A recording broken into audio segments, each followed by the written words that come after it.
Загадувањето денеска беше толку густо, што од маглата не се гледаше ниту амбасадата. Овој твит на амбасадата на САД во Македонија, со кој бараат граѓаните да предложат идеи за намалување на загадувањето, ја активираше така наречената Твитер дипломатија. На твитот на Американската амбасада имаше 54 предлози и коментари, а меѓу нив и колегите дипломати од Руската амбасада ја понудија својата идеја за решавање на загадувањето. Сакаме да им помогнеме на нашите пријатели од Американската амбасада кои бараат идеи за намалување на загадувањето на воздухот, а тоа е турски тек. Ваквата Твитер преписка досега не била пракса во Македонија, но во светот дигиталната дипломатија е редовна пракса. Странските амбасади, но и вработените, редовно се обидуваат да ги омекнат односите со пријателски пораки на социјалните мрежи, а ваква пракса има и во Македонија, но засега скромно и без многу фанфари. Обединетата македонска дијаспора во извештај за дигиталната дипломатија наведува дека МНР треба да одржува Facebook и Twitter профили за секоја дипломатска мисија и за секој вработен, а има само 14. Од друга страна, Словенија има 59, а Албанија 58. На Facebook и Twitter редовно се присутни амбасадорите на повеќе држави, а најактивни се Чарлс Герет и Джес Бели, кои коментираат настани од културата, спортот, но и природните убавини на Македонија.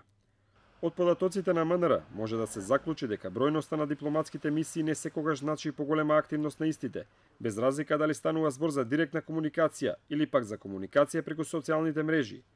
Иако тренд е дигиталната дипломатија, сепак тет-а-тет дипломатијата е најдобар рецепт за градење дипломатски односи, а за тоа треба да се има персонал. Во Македонија САД имаат амбасада со најголем персонал, која заедно со амбасадорот, советниците и другиот персонал брои 51 лице. Токму затоа и можеби најактивната амбасада во земјава. Втора е делегацијата на ЕУ во Македонија со персонал од околу 40 лица. Следи амбасадата на Грција со 23 лица, Франција со персонал од 21 лице, Германија и Руската Федерација имаат персонал од по 20 лица, Италија, Турција и Јапонија со по 16.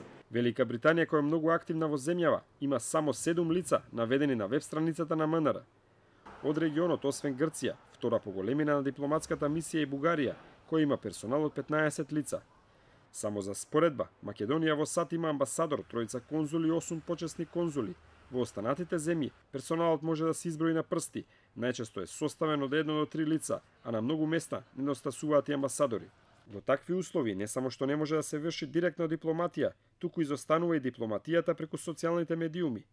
Во меѓувреме, од маглата во Македонија се разбистри дигиталната дипломатија, па Руската амбасада отиде чекор понатаму, нудејќи сервисни информации за граѓаните, објавувајќи дека поради густата магла во Скопје, авиособраќајот е во прекин, а потешкотии има и на патничкиот собраќај.